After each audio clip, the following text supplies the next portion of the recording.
Shalom saudara-saudara yang terkasih dalam Tuhan Yesus Kristus, selamat pagi. Renungan harian kita pada hari ini diambil dari Kejadian pasal yang ke-9 ayat 1-17. Judul renungan kita pada hari ini adalah Pelangi Sehabis Hujan.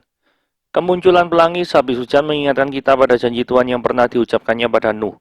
Busur Allah atau pelangi menjadi tanda perjanjian bahwa Dia tidak akan memusnahkan bumi dan air bah lagi.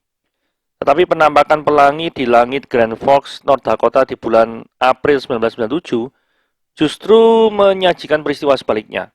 Sebelumnya terjadi 8 kali badai es, hujan musim semi, dan salju yang cair telah menenggelamkan hampir seluruh wilayah itu, penduduk pun menderita. Bencana hebat itu mendorong gereja-gereja setempat segera bertindak. Mereka bergandeng tangan menyalurkan berbagai bantuan. Seluruh penduduk merasa tersentuh menerima bantuan tersebut. Semula dia sangat memusuhi gereja yang terletak di seberang rumahnya, bahkan pernah mencoba merintangi pembangunan gereja tersebut. Namun ketika dia melihat bagaimana gereja memperhatikan orang-orang yang membutuhkan bantuan, dengan penuh rasa haru dia berkata, "Sekarang saya baru melihat gereja yang sesungguhnya." Penampakan pelangi tidak hanya mengingatkan kita bahwa Tuhan telah menyelamatkan kita.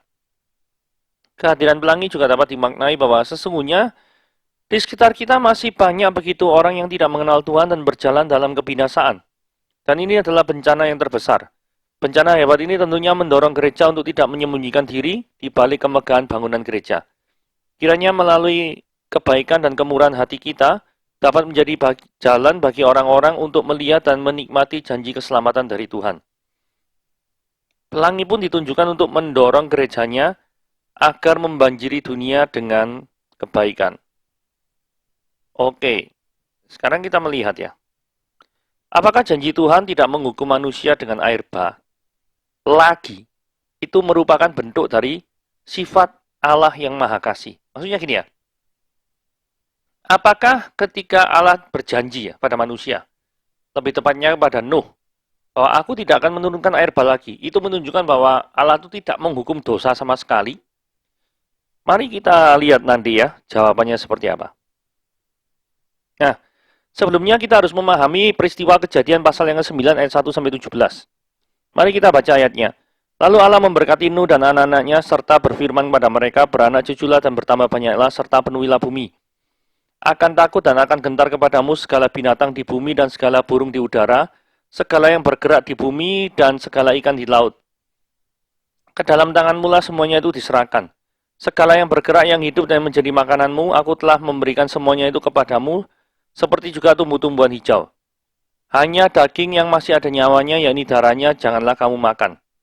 Tetapi mengenai darah kamu, yakni nyawa kamu, aku akan menuntut balasnya. Dari segala binatang aku akan menuntutnya, dan dari setiap manusia aku akan menuntut nyawa sesama manusia.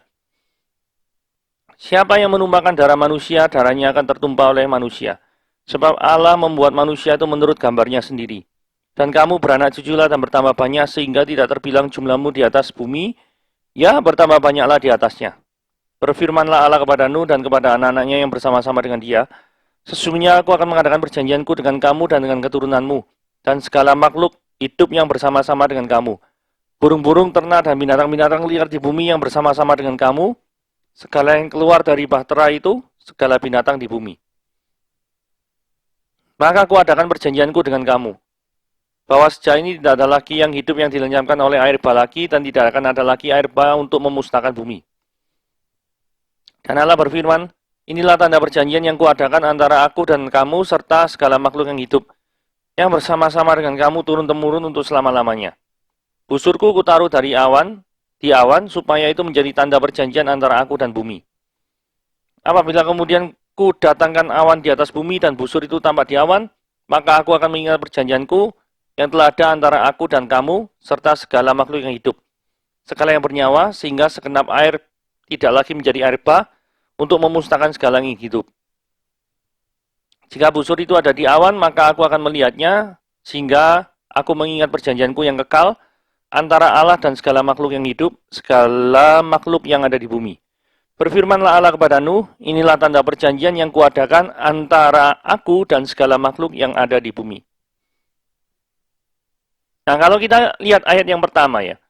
Lalu Allah memberkati Nuh dan anak-anaknya, beranak cuculah dan bertambah banyaklah. Saudara, kalau saudara mendengar perintah ini, saudara ingin katakan apa? Kalau saya ingat akan kejadian pasal yang 1 ayat 28.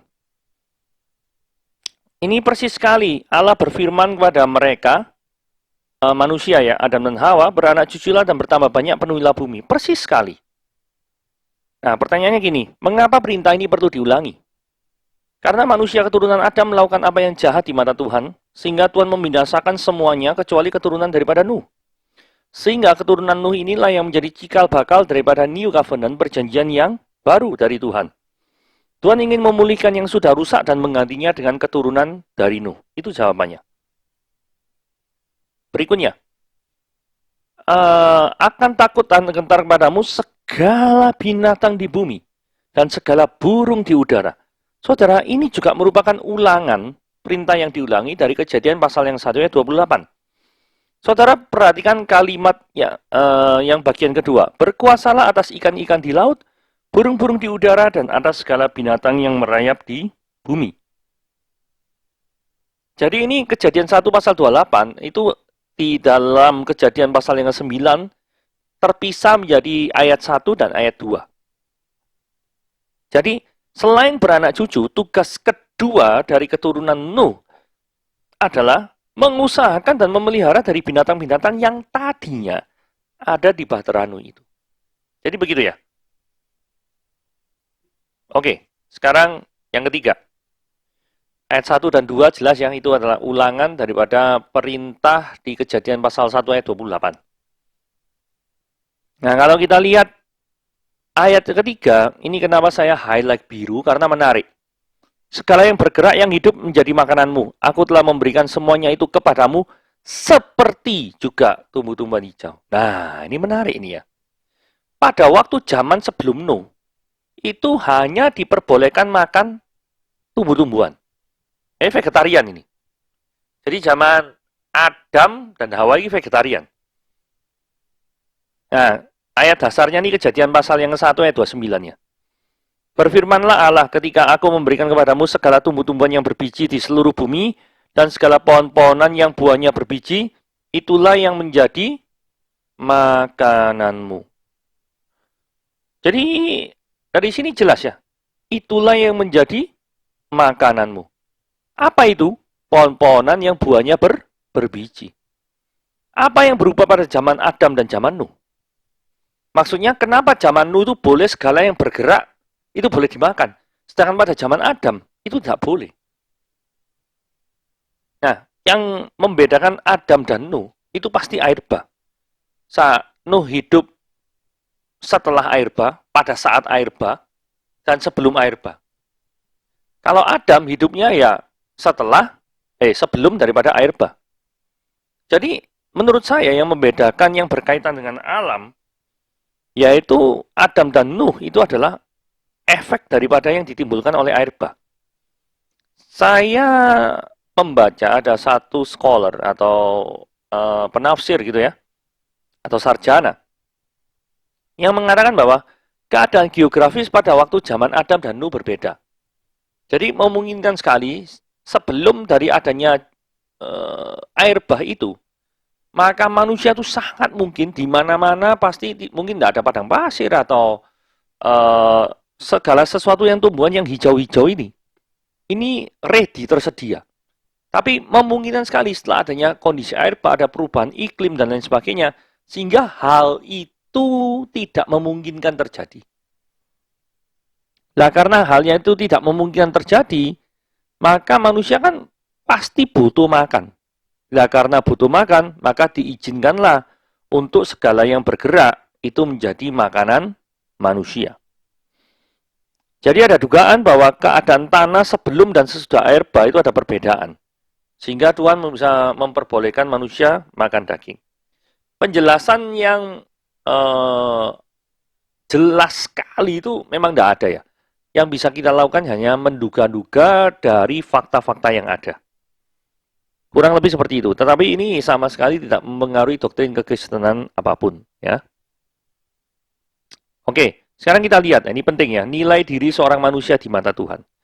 Ayat 6 dikatakan, siapa yang menumpahkan darah manusia, darahnya akan tertumpah oleh manusia.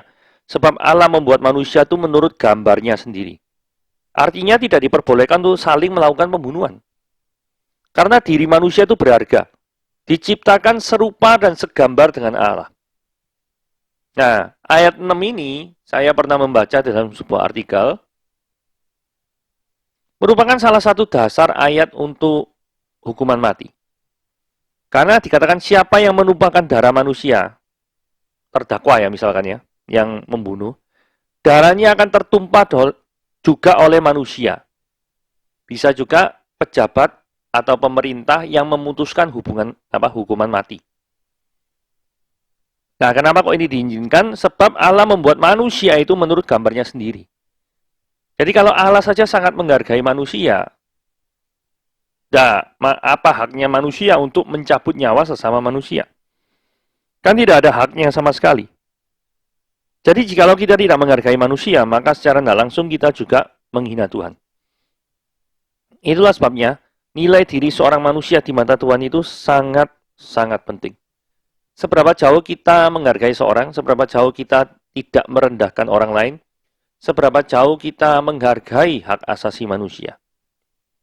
Kiranya renungan pada hari ini mengingatkan kita semua betapa pentingnya ketika kita harus menghargai seorang manusia di hadapan Tuhan.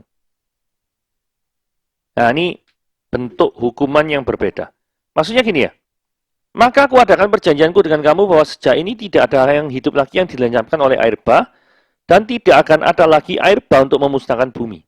Tuh, sekarang gini ya, kalau kita lihat keturunan daripada Nuh yang nantinya akan menjadi bangsa Israel, yang terkenal di Alkitab itu dengan sebutan bangsa yang tegar tengkuk. Tuh, apakah kejahatan di zaman Nuh itu lebih besar daripada kejahatan yang dilakukan oleh bangsa Israel, sehingga kejahatan yang dilakukan orang-orang masa zaman Nuh ini harus dihukum dengan air bah, sedangkan kejahatan di masa bangsa Israel itu tidak patut untuk dihukum dengan air bah.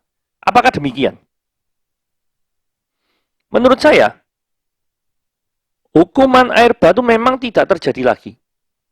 Tetapi kalau kita perhatikan benang merah dari metafora ini, manusia berdosa itu tetap dihukum Allah dengan cara dijauhkan dari hadirat Allah selama-lamanya.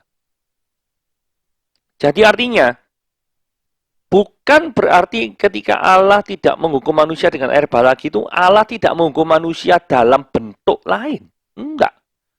Hukuman Tuhan itu kan bentuknya air bah, yang sedang kita bicarakan di sini. Tetapi bisa juga bentuknya itu bukan air bah kan. Tetapi esensinya kan tetap sama, yaitu hukuman. Esensi daripada hukuman Tuhan itu apa? Di dalam 2 Tesalonika 1 ayat 9 dikatakan, mereka ini akan menjalani hukuman kebinasaan selama-lamanya. Dijauhkan dari hadirat Tuhan dan dari kemuliaan kekuatannya. Janji Tuhan dan penebusan Kristus. Maka aku akan mengingatkan perjanjianku yang telah ada antara aku dan kamu serta segala makhluk yang hidup, segala yang bernyawa. Sehingga segenap air tidak lagi menjadi air bah untuk memusnahkan segala yang hidup. Kalau kita memanai teks ini secara teologis, ada solusi untuk mengatasi dari keberdosaan manusia yang terus berulang dari zaman Adam sampai zamannya Tuhan Yesus. Gitu ya. Karena apa? Aku mengingat perjanjianku yang telah ada antara aku dan kamu. Segenap air tidak akan jadi air bah yang memusnahkan segala. Berarti Tuhan kan menjaga kehidupan manusia. Lah, apa yang Tuhan lakukan sehingga manusia itu bisa terbebas daripada dosa? Yang Tuhan lakukan adalah Yesusnya yang datang ke dunia menjadi korban yang harum di hadapan Allah Bapa dan berfungsi sebagai imam besar. Jadi Yesus berfungsi menjadi pengantara bagi kita. Kita yang seharusnya mati, tetapi Yesus menggantikan posisi kita dan menjadi pengantara di hadapan Tuhan kita. Kalau kita lihat 1 Korintus 1 ayat 30. Tetapi oleh Dia kamu berada dalam Kristus, yang oleh Allah telah menjadi hikmat bagi kita. Dia membenarkan dan menguduskan dan menebus kita. Jadi Yesus itu membenarkan, menguduskan dan menebus daripada kita. Menebus keberdosaan kita. Galatia 3 ayat 13 dikatakan Kristus telah menebus kita dari kutuk hukum Taurat dengan menjadi kutuk karena kita. Yang seharusnya dihukum siapa? Kita. Tetapi Kristus menggantikan posisi kita. Sebab ada tertulis, terkutuklah orang yang digantung pada kayu salib. Jadi artinya, pelangi ini ya, aku akan mengingat perjanjianku yang telah ada antara aku dan kamu. Pelangi itu sebagai tanda bahwa Tuhan tidak akan menghukum manusia lagi. Dalam pengertian barang siapa yang percaya kepada Kristus, maka dia tidak akan dihukum. Nah, tanda pelangi ini kalau diimplementasikan secara teologis, itu adalah merujuk pada Kristus yang menjadi solusi bagi setiap manusia yang berdosa. Jadi, yang jadi pertanyaan adalah, sudahkah saudara yang mendengarkan renungan pada hari ini menjadi pengikut Kristus? Tuhan Yesus memberkati.